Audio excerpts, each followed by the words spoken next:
Hi, everyone. Happy Friday. My name is Vinnie, and this guy over here, David. David Wright, I am coming to you live from the dangerous streets of downtown La Jolla, and it is just really unruly down here, Benny. Oh boy. Well, It's tough. The tough streets of La Jolla. A lot of people think it's similar to downtown LA right now, but it's not. oh my gosh, the jokes. Hey, so you're watching this right now. We usually come on Thursdays. Today's Friday. It's a little Friday before the weekend's up or the weekend starts. I mean, you get the clicker going below. We currently are past the actives of 6,000 properties on the market. Still, Woo! go back to that clicker that I've shown before COVID, we were basically double. I mean, inventory is going up. We'll probably even see more of it in July.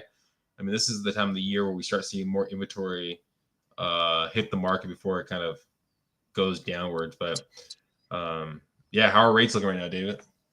Um, I just want to ask you something before I jump into the rate thing.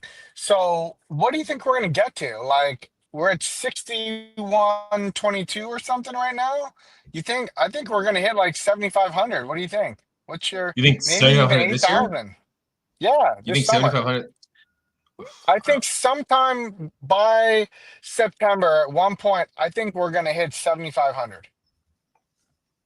I think we could get to 7,000. I don't know if we're gonna get to 7,500. I mean, That's a lot. That's a that's game a, changer for our market. that's for sure a lot. I don't know if we're gonna get to 7,500. Now, I mean, it could be wrong. I mean, I think we last year we peaked at I think around 56, 57, something like that. So we went up a little bit. But I don't know if we're gonna get to 7,500. They seem All like right, it. I'm putting a bold prediction. I think we get there. Yeah, I mean, we for sure could. I mean, it's going to be interesting to see. I mean, the funny thing is, and we talked about this. I think we talked about this last week, where the median detached price is still for detached, right, has gone up. The condo market, I think we're starting to get some sort of like understanding that market is starting to pick up. It took a little bit longer. If you look at basically, let me pull it up fast. While you're doing that, I'll jump into the rate thing as you're pulling that data. So this week was really, really interesting for a lot of news that actually kind of helps, people have a better outlook for the future in the bond market. And then we got slammed on the head at the end of the week, which I'll go into that too. But just so you know, the inflation, the CPI came out and it only has gone up 0.1%. We're now at a 2.4% rate of inflation. And that is very good. And I mention that because the Fed is waiting. The Fed wanted to get to 2%, which, maybe we get there, maybe we don't. The tariffs are on hold, but 2.4 inflation is actually under control. The other thing, we didn't touch as much on this, but I'll mention again, the credit rating went from AAA in the US bond rating, we went down to AA. And with that being said, the bond market then all of a sudden got a massive, massive movement with the attack Israel made. And, we're not going to go into the politics of everything, but I will mention this. Unfortunately, war is very good for the bond market, and that makes interest rates better. Also, uncertainty with what could go on potentially in the Middle East with this strike against Iran and Israel and things escalating quickly, which it could, that also makes things unstable, which means people run to mortgages, bonds. So, with that being said, mortgage rates ended up pretty good near the end of the week. Now, the rates I'm going to quote, these are all for 740 FICO. There's 0 point loans, APR at 0.125%, very small amount. So your conventional for loan amounts 806K and below, with 20% down, we ended at 6.6%. It's really good. That is about 25 basis points lower than probably if you look at Mortgage News Daily, you'll notice I think they're at 6.85, 6.89. They're a lot higher. Then your high balance loans, which is traditionally your more expensive loan, those are the loans that are in between 806 to 1,077,000. Those ended up at 6.75, which is really good. But The kicker is your FHA was at 5.99%. That's your loans with 3.5% down. Your VA is at 6%. That's for zero money down. And your jumbo ended at 6.625. So once again, APR at 0.125 for all those. Under there, there's 0 point loans. There are purchases in homes. So those rates are smoking. The rates Vinny has up, that's probably what 80 to 90% of my competition has. That's, significantly higher than what I just went over. But, some people like to pay more and it makes them feel good. So So there's your something that rates you in a brought up for circle. the FHA, right? Something you got to think about, right? With FHA, and I was talking to a client about this yesterday, right? So you're going to pay for FHA compared to conventional, right? You're going to usually have more mortgage insurance on the FHA, but the rate's going to be better. So it's a balancing out of, right, kind of what's going to be that better monthly payment. Something with the FHA also that I just found out about is it's called, I think it's Hopper. It's a Hopper FHA program where you actually get $15,000 to help either with closing costs or down payment assistance. Now, if you're willing to, I mean, something really unique, if you have the ability to make the monthly payments, but you don't have the down payment, something you can do.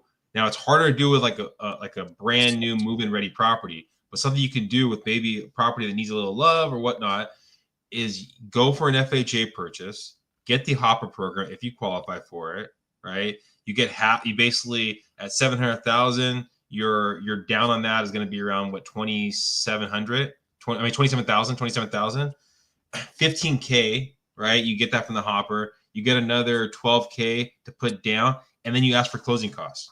So you're talking about $12,000, right, for solar on the property, asking the seller for closing costs to get a detached house.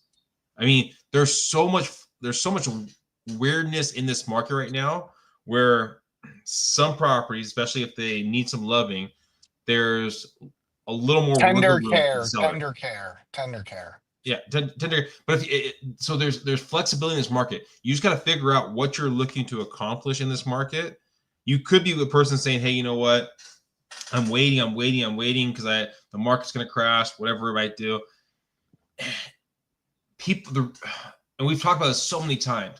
The market is only going to crash when there's fear in the market, right? And there's not really fear to the market, right? People have 30-year fix. They don't have adjustables where they're Yep. People are secure and things are so safe. they might need to sell. They might need to sell, but they don't have to sell. There's a difference, Big difference. right? And So Vinny, I'll interject something really quick is what you mentioned. If you look at that difference of FHA being like 5.99% and conventional being 6.625%, a lot of buyers that I'm helping that are putting down 20%, we're having them put down 19%, get the FHA loan, and that brings it all the way down to like 5.875, and then they're 1% short of 20% equity, which in FHA, you need to have 78% equity, so you need 3 percentage points. But the MI on that loan is so cheap that the savings that you save is so much greater. And then the MI will fall off after 2 years, and you're stuck with a lower rate, by a massive amount, and your payment's way lower. So there is ways if you work with smarter lenders to manipulate things right now to get better deals. It's just most lenders are just quoting your rate, closing your deal, and taking your money. And that's not what you want. You want someone to strategize with you, you and your realtor together as a team, strategize to find the best things. Like what Vinny's mentioning with the Hopper program, you got to work with a team right now. Otherwise, it's like you may get something you don't like. or the thing is in this market, I guess there is a little softness to it, like we've talked about, and so Mhm. you can work with basically a quote unquote a newer lender, a newer realtor, but are you still getting the value that you're looking for, right? I No. mean, that's the thing. I mean, it's you see it online, right? The difference between basically getting a lower price compared to a credit to buy down the rate, right? If your focus is a monthly payment, but you never went over that with the realtor or the lender, something to think about. I mean, just all this kind of thing. There's so many moving parts. So really figure out what you're looking to accomplish. And before I go, we got we got quick time. We got to go. But so the detached market, we already showed this right here. The median price last month, it already took the peak of the median price. The attached price starting to go up again. So the market, that's why I think we're gonna not get to 7,500. We might get to 7,000, but I don't think we're gonna get to 70. But I could be wrong. Oh man, We'll see. I agree with you right now. You want to go over with your realtor and lender how valuable seller credits are right now and how easy they are to obtain to make your payment more affordable and get a better deal. If your realtor or your lender is not going over seller credits with you, it means they're not listening to you and they're not asking the right questions, and you're not going to end up getting the best deal for yourself. All right. Please subscribe. Please share. Reach out. Any questions? Bye, guys.